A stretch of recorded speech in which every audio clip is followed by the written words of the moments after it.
Alors, bonsoir à tous. Je vois qu'il y a déjà pas mal de... Bonsoir tout le monde. Là, on ne pourra pas nommer tous les gens parce qu'il y en a trop, mais merci à chacune d'être là. Alors, merci voilà vraiment à tous d'être là. Moi, j'avais juste envie un petit peu de commencer. Je sais pas, ce titre est passé dans ma tête, cette envie de faire cette rencontre comme ça. Comment être dans la présence, au cœur du quotidien, parce que là, dans notre vie de tous les jours, notre vie familiale, notre vie au travail, eh bien, comment ça peut se vivre concrètement finalement cette présence. C'est un petit peu, c'est l'idée, c'est ce qui m'a traversé en fait dans l'instant. Et puis j'ai lancé ça, je t'ai proposé, tu m'as dit tout de suite un grand oui. Je te laisse la parole si tu veux. Alors, bonsoir tout le monde. Comment vivre ça au quotidien? C'est en faisant ce qu'on fait là. En fait, il n'y a pas de différence, il n'y a pas de façon, il n'y a pas de recette. D'ailleurs, je suis comme vraiment pas une femme de recette, vous l'aurez remarqué. Mais c'est un appel à vivre la vie, quoi, simplement, le plus simplement possible, à travers tout ce qui se présente. Alors, je vais vous proposer un petit moment d'intériorité en commençant cette rencontre. Et puis après, on reprendra la discussion. Vous pourrez, dans le chat, écrire vos questions si vous en avez. Et voilà. Alors, bien confortablement, chacun chez soi, assurez-vous d'être bien installé et de pouvoir vous poser quelque part. Vous pouvez fermer les yeux ou les garder ouverts comme vous voulez. Et prenez le temps de respirer.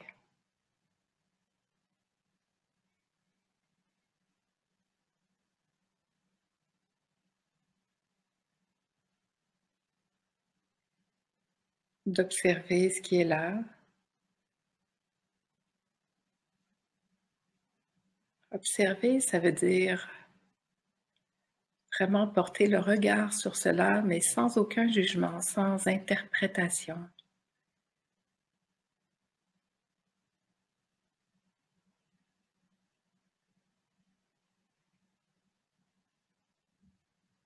Rester là, avec ce qui est là.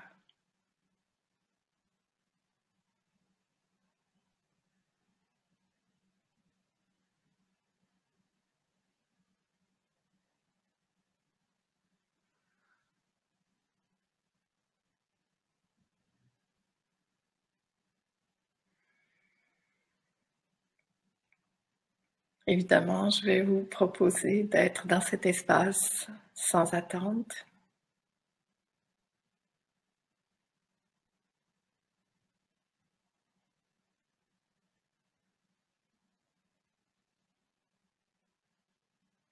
Et vraiment de prendre le temps de sentir cette invitation. Pas juste dans les mots, mais de sentir qu'est-ce que ça fait en soi.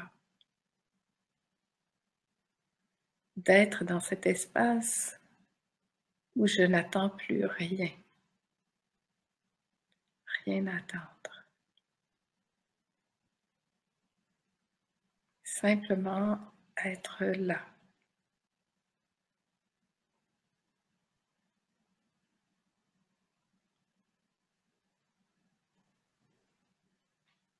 C'est vrai que quand on est posé comme ça, c'est beaucoup plus facile de vivre son quotidien dans cet espace parce que justement, c'est disponible. On est complètement disponible à ce qui est là, à ce qui se présente, à ce qui est. Et tout change de dimension. C'est comme si ce qui est perçu, ce qui est vu, ce qui est entendu arrive dans cet espace qui est déjà ouvert, qui est déjà disponible. Et ça, pour vrai, ça change tout. Alors voilà, on va passer peut-être à l'espace, à la partie questions. Si vous avez des questions, vous pouvez commencer à les noter. Marie-Agnès va me les communiquer. Ça peut être dans l'action, que la présence, elle se vit aussi dans l'action en fait. Absolument. Absolument. Puis même quand on le sait pas, quand on a l'impression des fois qu'on n'est pas centré. Et ça, pour moi, c'est vraiment, je trouve que ça vient simplifier énormément tout ce qu'on se fait comme idée préconçue de ce que c'est être présent, de ce que c'est l'éveil. J'entends parler encore beaucoup de ça en ce moment.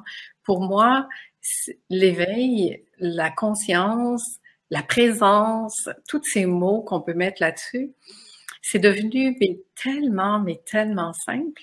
C'est en dehors de toute signification qu'on peut leur donner, effectivement. Parce qu'il y a personne qui s'éveille, il y a personne qui est présent, c'est là tout le temps. On est, nous sommes ça. On peut pas être autre chose que ça.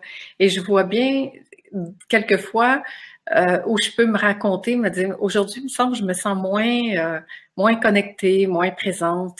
Mais c'est pas vrai, ça se peut pas. C'est juste une erreur de perception de croire ça. Parce que je peux être loin de cet état que je crois être l'état de connexion parfaite. Mais en fait, c'est toujours là, je suis toujours ça quand même si je le sens pas. Parce que cet état ne peut pas me quitter, mais moi, je peux quitter ça. Et je peux avoir la sensation temporairement de pas être là-dedans. Cette reconnaissance de ce qui est là, qui se reconnaît, qui se voit. Et pour moi, c'est là que ça se passe. Il n'y a pas de contexte particulier, il n'y a pas de personne particulière, il n'y a pas de lieu particulier. Et ça, c'est vraiment une erreur majeure de perception de croire ça. Parce que quand on croit que ça dépend d'une personne, d'un lieu, d'une situation, on va être dépendant de ça. Et cet espace qui est là, il est libre de tout ça. Il attend rien, il dépend de rien. Et c'est là. C'est notre nature profonde, c'est ce que nous sommes. Il y a Brigitte aussi qui dit difficile pour moi de rester dans cet état avec la dynamique familiale, les enfants. Comment faire? Je sais très bien, je me souviens, ayant eu des enfants moi-même, là c'est plus des petits-enfants à ce moment-là, à ce moment-ci de ma vie, mais que c'est une toute autre énergie, effectivement. Je peux reconnaître que quand on a des enfants autour de nous, mais c'est l'expérience qui est là en ce moment. Et c'est de reconnaître que l'expérience du moment est pour quelques années, si on a un futur, est celle-là, d'avoir des enfants. Donc, il n'y a pas à attendre que ce soit autrement. Et il y a, je pense, à s'offrir peut-être plus consciemment des temps pour soi, pour vraiment justement pouvoir combler ce besoin important, primordial, je dirais, de se nourrir intérieurement. Parce que quand je prends le temps de nourrir vraiment cet espace le plus important en moi, et qu'après je viens avec les enfants, je suis dans cette disponibilité d'être avec les enfants. Mais souvent, les parents, autant les mamans que les papas, oublient cet espace de nourriture pour eux-mêmes, pour vraiment rassasier ce besoin de solitude, de sentir,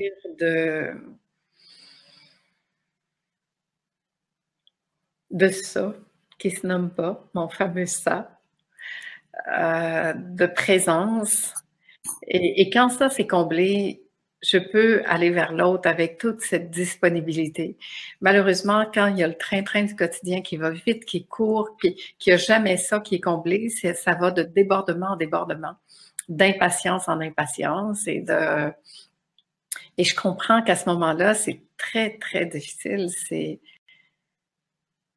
Je sais pas, en fait, moi, des fois, je regarde les parents puis je me dis comment ils font parce que j'ai tellement besoin de temps.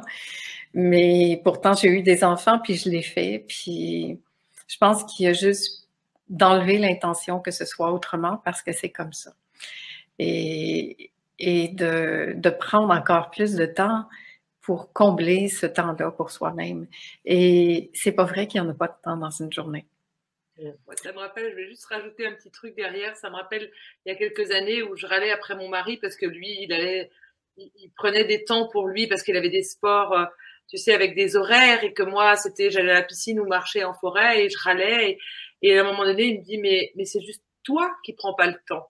Et cette phrase-là qui m'a posée, ça a été, il y a quelque chose qui s'est dégagé. Je me dis, mais oui, c'est vrai.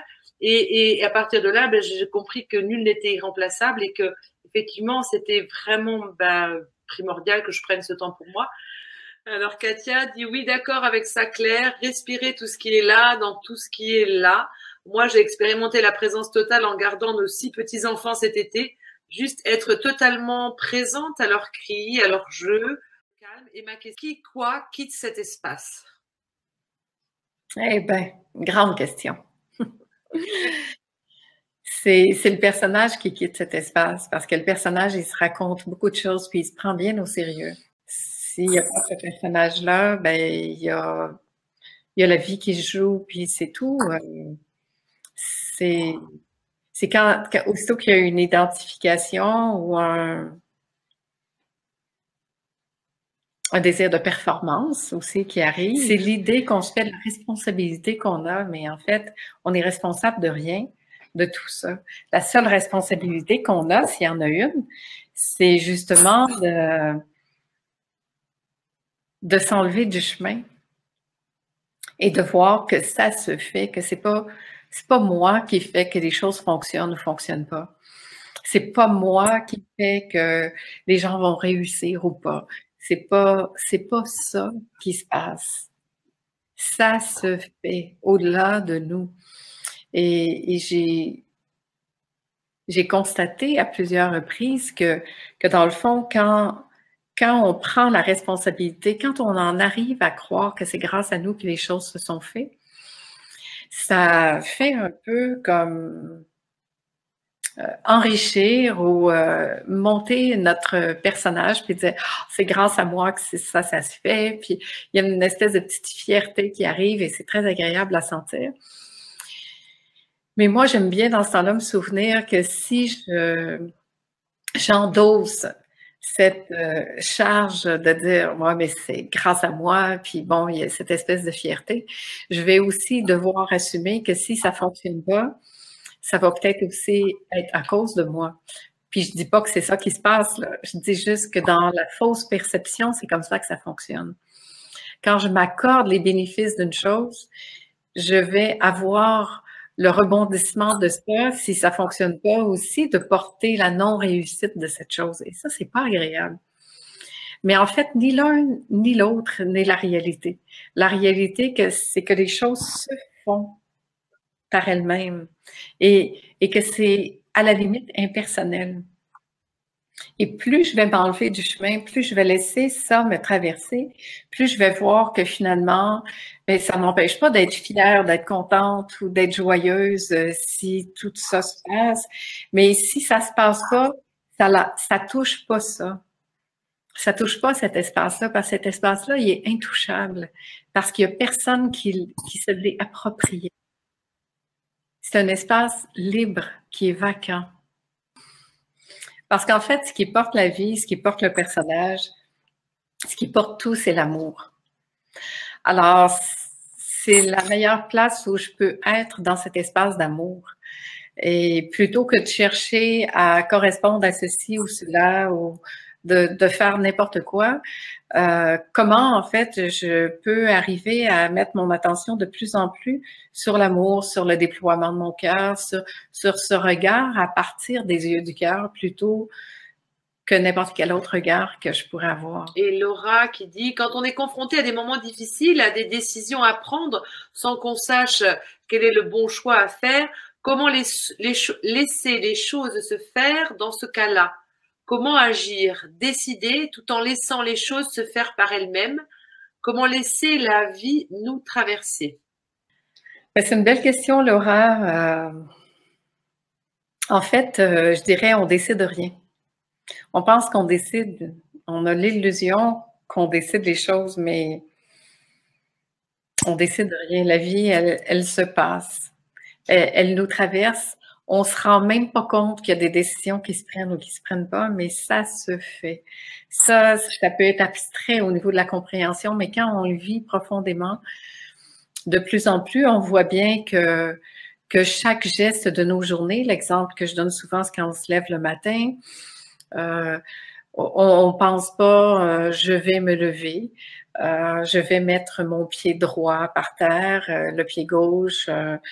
Généralement, quand on va se lever, on va aller aux toilettes ou boire de l'eau, mais on pense pas à ça. Ça se fait. Ça, c'est clair pour nous que toutes ces petites choses du quotidien, je suis pas en train de dire qu'est-ce que je vais dire, c'est quoi les mots que je vais utiliser, pourquoi mes mains font ça parce que je gesticule beaucoup, mais il n'y a pas de décisions qui se font à ça, ça se fait. Et plus je vois que la vie se déploie par elle-même, plus je peux m'enlever du chemin, plus je peux laisser. C'est Katia, je sais plus qui parlait de Dieu, de laisser Dieu faire son travail. Oui, c'est une expression que j'ai eue dans le Limousin quand je suis allée. C'est Rachel. Et j'aime bien ça aussi. Merci Rachel de ramener ça. Parce que j'aime bien utiliser ça, en fait. On devient responsable de beaucoup de choses parce qu'en fait, peut-être qu'on s'est pris pour Dieu. La vie se vit, ça se vit. Que je peux laisser Dieu faire son travail, puis m'occuper du mien, être là, dans cet espace d'amour, de présence, disponible à cette énergie-là qui me traverse et qui jaillit de moi tout le temps, plutôt que d'essayer de retenir cette énergie-là et puis d'essayer de la contrôler puis de l'amener là où je veux, pensant que je suis l'auteur et responsable de chacun de mes gestes et de mes actes. C'est pas là que ça se passe. Et qu'en est-il du libre arbitre? On peut avoir beaucoup d'explications, on peut avoir beaucoup de réponses intellectuelles, mais en fait,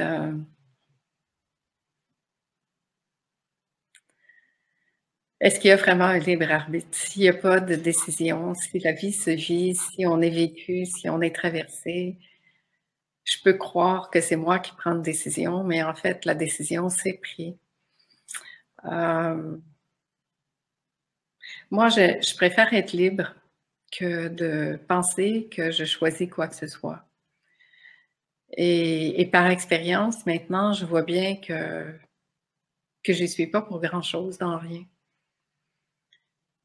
Ma seule responsabilité, qu'on pourrait dire, si on a une responsabilité, c'est justement d'être disponible à cet espace-là qui me traverse. Mais pourquoi j'utilise ces mots-là, pourquoi je dis ce que je dis, pourquoi je fais ce que je fais, j'en ai aucune idée. Parce que c'est ça qui est là. Parce que c'est ce qui me traverse en ce moment. Puis encore, j'entends des gens qui me disent « Oui, mais il y a ma vie au travail, mais il y a ma vie spirituelle, mais il y a ma vie là. » Mais il n'y a pas tout ça. C'est pas séparé. Il n'y a rien qui est séparé. Parce que ce qui va au travail, ce qui est à la maison, ce qui est avec l'amoureux, ce qui est avec les enfants, c'est toujours ça. On n'est pas des êtres séparés. Puis encore plus, la perception de ça, cette pensée-là qui émerge, ce regard-là qui émerge, ce jugement-là qui arrive, il vient d'ici, il ne peut pas venir d'ailleurs. Et quand on voit ça, vraiment, là, quand on prend le temps de voir ça, on se dit, mais le monde que je vois, c'est juste un film que je projette moi-même. Ça ne peut pas être autre chose que ça. On pense ce film-là comme étant réel dehors, parce que c'est ce que je vois, c'est ce que je perçois, c'est ce que je suis en train de vivre. Mais en fait, c'est juste la projection de ça qui est en train de projeter ça. Alors, si j'ai cette vision-là, comment on peut parler de libre arbitre? Ben oui, je peux décider d'aller à gauche, à droite, mais en fait, est-ce que je l'ai décidé? C'est aller à gauche ou c'est aller à droite? Même si on est séparés dans la distance de nos lieux, on est ensemble. Et ça, c'est réel. C'est très réel. C'est pas. Et moi, je trouve que cette magie du web, c'est extraordinaire pour justement nous permettre de voir, d'expérimenter dans la matière cette puissance de non-séparation, d'unité. C'est pour moi l'exemple le plus fort qui puisse exister. Parce que qui peut douter qu'en ce moment, on est tous nous ensemble? On est vraiment ensemble, on est vraiment un. Et pourtant, on se touche pas, on se voit pas, on est dans des lieux, des pays différents. Moi, je suis émerveillée de ça, c'est un vrai mystère. Mais c'est à la fois l'expérimentation de ce un dans la matière qui est une super grande expérience de ça. Je me rends compte que bien souvent, rien ne se passe comme je l'avais prévu. Ce qui me fait dire que je ne décide donc pas grand-chose. C'est ce que je me disais en fait, cette notion de libre arbitre, en fait, je crois que vraiment, c'est vrai que c'est comme tu partageais, c'est en regardant notre propre expérience. Et c'est par nous-mêmes qu'on va le voir, en fait. C'est chouette, Sylvie, ce que tu partages. Tout est juste et tout arrive au moment juste. Alors ça, c'est Alexandra qui disait ça. Et juste avant, elle disait, il n'y a rien à réussir, rien à comprendre. Ben oui, c'est ça. Absolument. On n'a nulle part où aller. Donc, rien à réussir, puis rien à comprendre, c'est déjà là. On a à se laisser, à laisser ça se dévoiler. C'est comme un paquet cadeau qui se dévoile de plus en plus. En fait, on n'a rien à apprendre. C'est comme si il y a des vieux concepts et des vieilles pensées, des croyances qui nous quittent peu à peu. Et plus ça nous quitte, plus le diamant intérieur peut comme se dévoiler. Puis tout à coup, moi, ça me fait ça. C'est comme si tout à coup, je découvre comment c'est simple. Parce qu'en fait, ça a toujours été là. Puis je l'ai toujours su. Je le vois quand je fais mes partages à tous ces endroits, les gens que je rencontre. C'est C'est rien de nouveau, on n'apprend rien, j'apprends rien à personne. Tellement simple que je dis.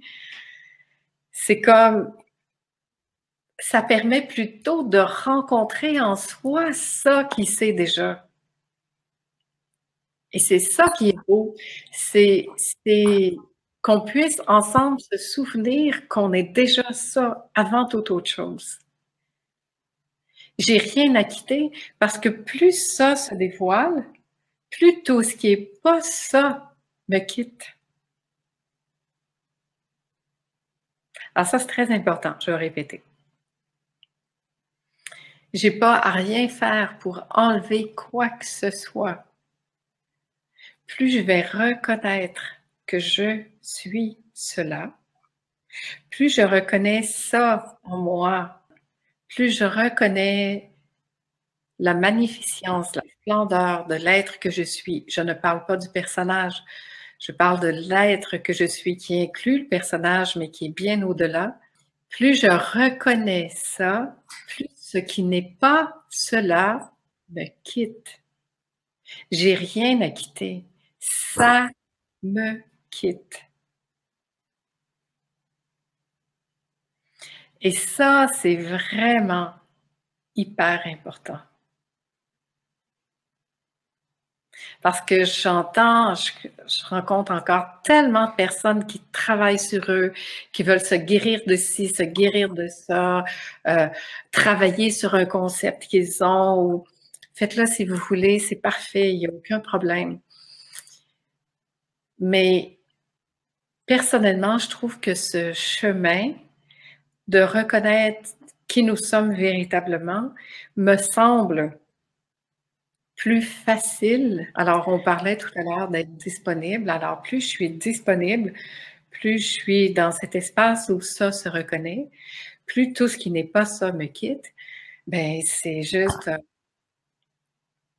comment, en fait, ça part de ta question, Marie-Agnès, du départ. Comment vivre cette présence au quotidien? Ben, c'est ça.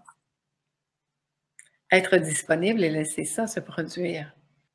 Voir que nous sommes vécus et qu'il n'y a pas de but à atteindre, il n'y a pas d'objectif, il n'y a nulle part où aller. On est déjà assis dessus. On est déjà complètement ça. L'amour de soi, ça aussi, ça pourrait être un nouveau regard qu'on porte sur les choses parce que des fois, je vois passer s'aimer de plus en plus. C'est quoi s'aimer de plus en plus? Est-ce que c'est aimer ce personnage-là de plus en plus? où c'est aimer de plus en plus. Parce que ceux qui aiment, et moi, des fois, je me regarde là, puis je suis surprise de voir ça, là, ce que je vois, comme un reflet dans le miroir, parce que ce que je suis, ça m'apparaît beaucoup plus vaste que ce que je vois là. Nous sommes beaucoup plus vastes que ce que nous croyons être. Et c'est vrai, tant mieux si j'aime qui je suis, puis ben, le vêtement que je porte, puis oups, mes cheveux, comment ils sont. Puis... Mais l'idée, c'est pas plus je vais aimer l'image de qui je suis, plus je vais être dans l'amour. C'est pas vrai.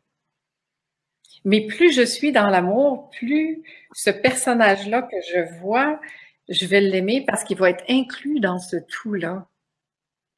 Parce qu'il n'y a rien qui est séparé. Il n'y a pas ça, j'aime ça, j'aime pas ça. Ah, mais je vais être vraiment dans l'amour quand je vais aimer mieux qui je suis. Mais ben non, parce que l'amour, ça, c'est pas ce que je vois dans le miroir. L'amour, c'est au-delà de ça. C'est ce qui porte, qui est vu dans le miroir. Puis ça, c'est pas juste pour ce qu'on n'aime pas, hein. Parce que pour ce qu'on aime aussi, c'est pareil. On voudrait retenir les choses qu'on aime, puis pas celles qu'on n'aime pas. Mais tout passe. Tout est là de passage. Ce qui reste, c'est ça. Alors, plus moi, je reste ici dans la seule réalité qui soit de ça, qui est là, plus les histoires me quittent. Parce qu'il n'y a pas d'histoire ici. Il y a ça qui est en train de se passer et c'est tout. Et c'est pas la fin de la joie ou de la vie, c'est le début au contraire. Parce que, parce que ça fait comme, là, je vois bien que c'est comme juste une explosion de vie et de joie qui est là. Et de tout. Et c'est pas juste la joie parce qu'il y a de tout là-dedans. Mais tout ne fait que passer. Tout me traverse et passe comme ça. Ça passe. Et c'est tout. Il n'y a plus d'espace-temps. Il y a ça qui se passe ou qui se passe pas, mais c'est pareil. C'est pas que ça se passe pas, que ça parle ou que ça parle pas. Ça se passe.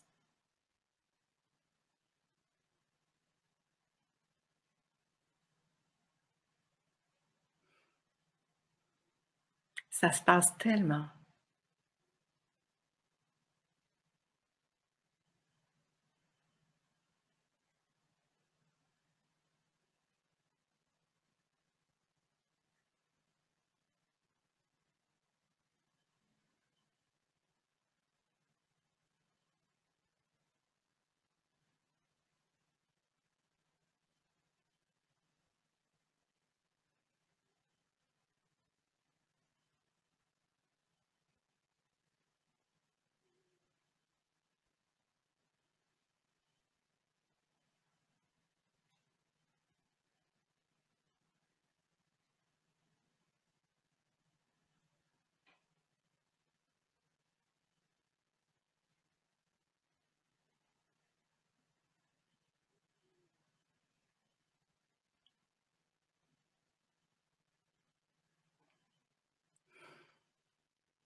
Mm, c'est ça. On voit bien que ça se passe. Bon, tous nous, je n'ai même plus envie de parler, c'est très bizarre. Gwenaëlle qui dit que depuis le début, elle est toute émue, que les larmes coulent. Ça goûte tellement bon, dit Claire. Katia aussi. Ça fait pleurer de regarder dans les yeux, gratitude.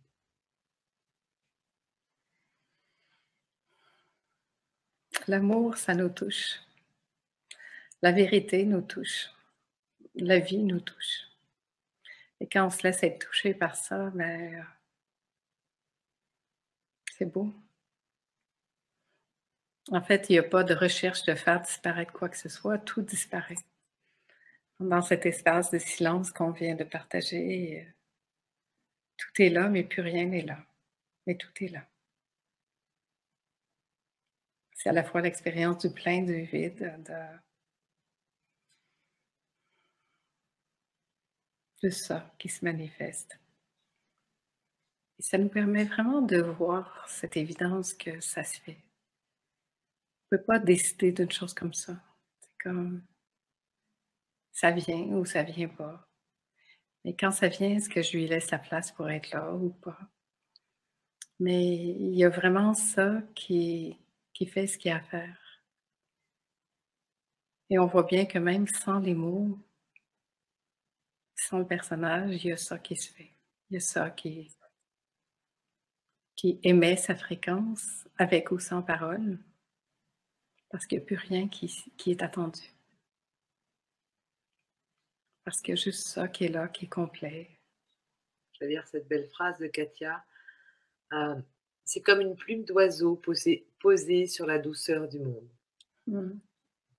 Il y a tous vos commentaires, ça pleure. Merci pour ce moment de partage. Merci la vie. Mon cœur fait des bonds dans ma poitrine. Un gigabat de soleil, c'est bon, c'est doux. Un immense plongeon dans l'amour. Un moment de grâce. Merci Marie-Agnès. Vraiment, je suis... à chaque fois que ces rencontres se terminent, j'ai aussi le cœur gonflé comme ça. Je suis toujours aussi, je vais le répéter, je pense que je n'ai pas encore... je suis toujours dans cette surprise de pouvoir toucher un état si profond en étant face à un écran d'ordinateur.